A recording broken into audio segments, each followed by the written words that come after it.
dont voici des extraits.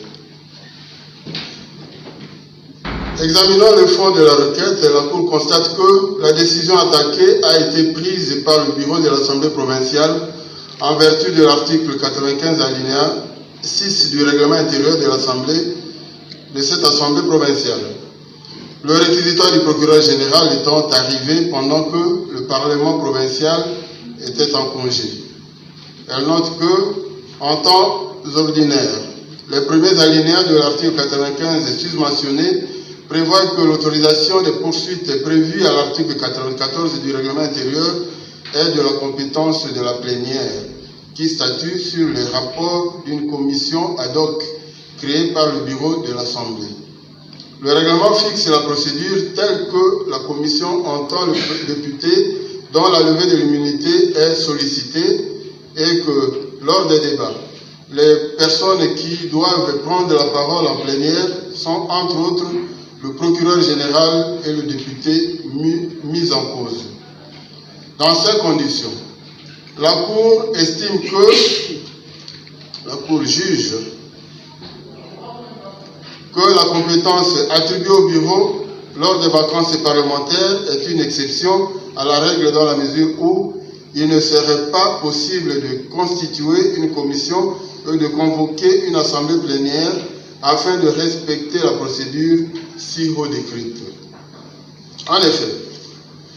en dehors des sessions, le bureau de l'Assemblée provinciale statue d'office sur toute demande de levée de l'immunité parlementaire.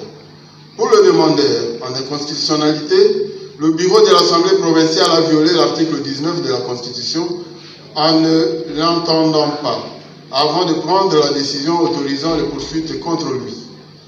Dans sa réplique, l'Assemblée provinciale reproche au demandeur de confondre deux procédures différentes et que c'est à tort que le demandeur évoque l'article 19 de la Constitution qui ne peut être évoqué dans la procédure où la plénière intervient,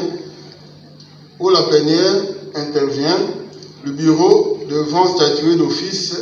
et déduit que la Cour des séances dira non fondée la requête sous examen. La Cour constate que les parties sont opposées sur l'interprétation de l'allocution d'office. Si d'office se dit du pouvoir que le juge tire de la fonction de se saisir lui-même de certaines affaires, de considérer sur sa propre initiative certains de ces éléments, d'ordonner motu proprio,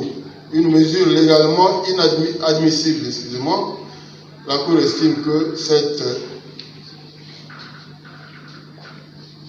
la Cour juge que cette compréhension est exclue dans les cas sous examen, étant donné que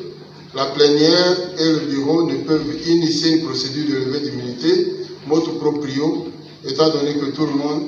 tout commence par le réquisitoire du procureur général. Ainsi, pour la Cour constitutionnelle, l'allocution doit être entendue dans le sens que le bureau de l'Assemblée siège sans que les autres formalités, notamment l'institution d'une commission et la soumission de son rapport par la plénière, étant dans la possibilité de réunir les députés en vacances, mais sans l'exonérer de l'obligation d'entendre le concerné. Cette procédure visant à assurer à chacun le droit de la défense consacré par les articles 19 et 61 de la Constitution. La Cour constitutionnelle juge ainsi qu'en sa qualité de gardien de la Constitution, en déclarant conforme à la Constitution le règlement de l'Assemblée provinciale de Kinshasa, elle ne pouvait sous aucune hypothèse entendre autoriser la violation de celle-ci. La Cour constitutionnelle juge, pour ce faire, la Cour juge que le bureau de l'Assemblée provinciale devait entendre le demandeur et qu'en ne le faisant pas, il a violé la Constitution.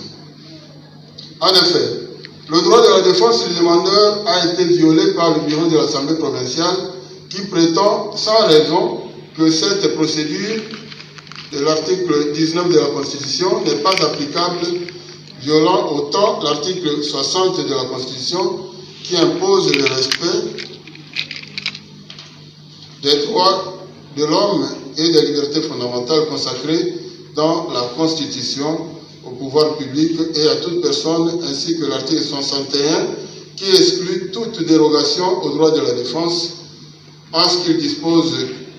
que même lorsque l'état de siège ou l'état d'urgence aura été proclamé conformément aux articles 85 et 86 de la Constitution, ce droit on ne peut déroger à ce droit de la défense.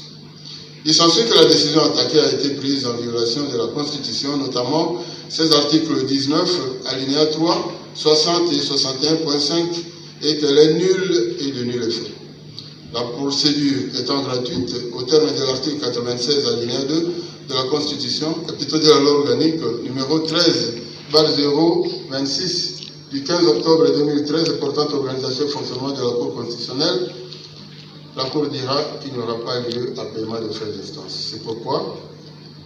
vu la Constitution de la République démocratique du Congo du 18 février 2006, telle que révisée à ce jour, spécialement en ses articles 1er, 19 alinéa 3, 60 et 61.5, 150, 160 alinéa 1er, 162 alinéa 2 et 168 alinéa 2, vu la loi organique numéro 13/026 du 15 octobre 2013 portant organisation et fonctionnement de la Cour constitutionnelle, spécialement les articles 43, 88 et 96, vu le règlement intérieur de la Cour constitutionnelle, spécialement son article 91, la Cour constitutionnelle, siégeant en matière de contrôle de constitutionnalité, après avis du procureur général, se déclare compétente pour connaître de la requête. Déclare cette requête est recevable et fondée. Déclare nulle et de nul effet la décision numéro 014/APK/13/2019 du bureau de l'Assemblée provinciale de Kinshasa, prise le 6 septembre 2019, dit qu'il n'y a pas lieu à paiement de frais d'instance. Dit que le présent arrêt sera signifié au parti, au président de la République, à la présidente de l'Assemblée nationale, au président du Sénat,